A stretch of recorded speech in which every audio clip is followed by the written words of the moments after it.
Hi, Matt. Do you want to first of all introduce yourself, please? Because people see your work, but maybe don't see you. I'm Matthew Buck. I'm from Drawnalism. There are two of us here today, and we're very pleased to be at DataMash. So you've been involved in, I guess, a Defra Data Programme, the previous conference, but also work even before that, kind of helping us to kind of visualise what it is we're trying to achieve with data in Defra. What's that been like for you? It's been extremely interesting and a privilege. We've been a bit like the submarine.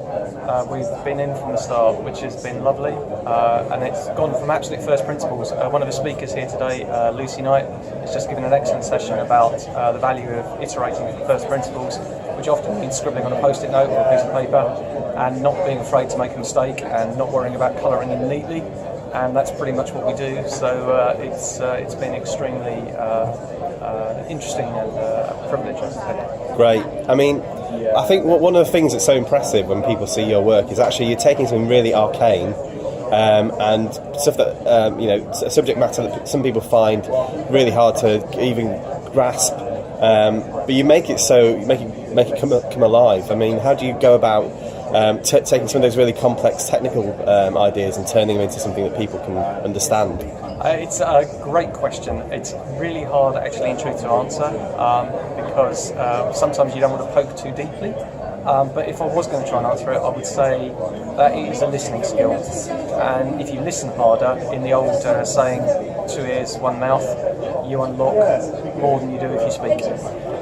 I guess finally, right, we've gone now from the first unconference to an even bigger unconference.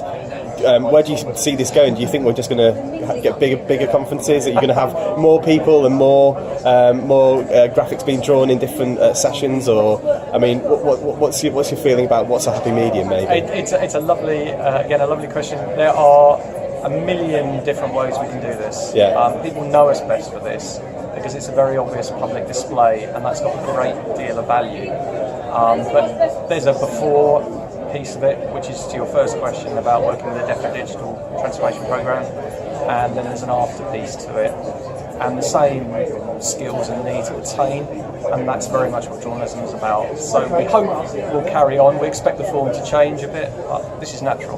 Things should change. Great. Well, thanks for your time, Matt. Really appreciate it. Pleasure. Cheers.